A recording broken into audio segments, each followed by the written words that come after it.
Hi everyone, today the Christmas tree hat and how to create the bump. You started with 58 stitches, you knitted 8 rows rib stitch and you increased in the first row before you were going to continue with the tree part. So in between the brim and the head part. How to do that you can see in the other video on this channel. Meanwhile, I've knitted 4 rows of purl. I put those rows back on again, so you get a bump. You can see that here. You can also see here that your project is rather pulled out in the width on the loom. And that's just because of the stitch and the back distance. So here you see another 6 rows of true knit. And here I started again with 4 rows of purl. And those purl rows I'm going to put back on the loom, and then I take advantage of the stitches. So I use the last stitches of the true knit row, and that is what is creating this bump. I've already done quite a few here. If you look closely, this is actually the wrong side of your project. Here I have used a knit stitch and you can see that through the ridges. Here I have knitted a 1, 2, 3, 4 purl rows. See, upside down actually. So upside down, this is the top of the true knit, and when you look closely you see that you actually end up at this piece as well. So if you move your hook from behind that back, you will see you will meet this upper top of the stitch as well. Would you rotate your loom, then it looks like this. So that's what you're going to look at. You see the top. I will pull it out a bit so you have a better watch.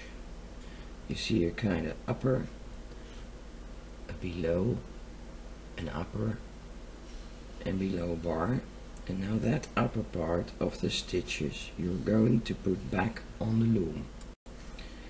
So let's start. Up to here I've already put them back, so now I know I have to go here. Actually you can already see it a little bit. If you look closely, this is your last stitch I've put back there, and then it goes down, and then I would put this one because it's on top.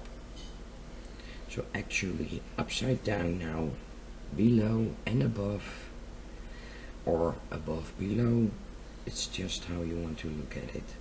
You put this one on here, you grab it well, otherwise you won't be able to put it back on properly, and you put the stitch back on the back. It depends a bit on what kind of material you have used, whether you can do this the whole loom through or a whole row through. It might also be, you see, because there's a lot of pressure, force on it, it's stretched out. This is connected to the next stitch, that you will notice at some point that, hey, where's my bottom stitch? Or where is my upper stitch? What you could do then is put it back on the loom for as long as you can spot or find it, because you're actually pulling at the stitches, and then you already pull at your next stitch. You actually pull the yarn through a little bit, so the stitches on the left side are getting smaller and smaller when you pull too hard, for example. You can fix that by already knit the stitches, so the two on the backs. Then some relaxation will be brought back to your project. And then you see, hey, I see another loop of the stitch again. So some stitches. Then you are going to look, okay, here it appears. Lower part of the stitch, and this is the upper part of the stitch, and that's what I want. Actually you should try to pull those ones as little as possible, but well, that's not always easy with certain material. And you will also notice that sometimes you will be able to put back more stitches, and those needed together stitches, because you have pulled less hard on the stitches, and the other time you haven't. Try to put as much of the stitches back on as possible. So if you miss a little strand of your yarn, put it back on together with the rest of the stitch. With the flexee, you can also say, I give already a little less tension by letting the flexee move along with you. And so you look closely whether you put the top part or the underneath through knit every time back on. And you see every time you add that little stitch in between, and if you're not quite sure about this, you grab your project and take a good look until you encounter that upper part of the little in-between stitch again. This is also how you can do it, of course. And you either knit in one piece or in parts, part by part, to let some relaxation happening to your project, so that you have an even better view of what you are doing. So follow the stitches, and as you can see here, I can knit more stitches now, knitted together stitches, than I just knitted together in one go. It's just how you did it. Well, behind the back you actually see, and you also see this is the one you've knitted, so then you know you have to put it over there. What I just told you, you pull it out and actually you follow the V shapes of the purl stitch down. This is that round shape, and then you know I actually have to have that as well. Well, as you can see, that's the upper part upside down, and then part of the stitch of the underneath true knit stitch, and you put it here. So you follow that little stitch in between, and you have to have the top one every time. If you doubt, you pull out your project, if that is possible, of course. You could let the flexee work along with you, so let it be flexee. Here you see the purl stitch, and here's the stitch you want. You could also say, I'll grab all the bottom little stitches, these are the ones in between, but then you have to do it the whole loom the same way, then it will be beautiful. So now you've put back the upper, but you could also use the one below, but then the whole loom. So let me tell you why I do it like I am demonstrating it. You start somewhere, and for example, you already have put stitch 2 at stitch 1. Then it's already a bit slanting.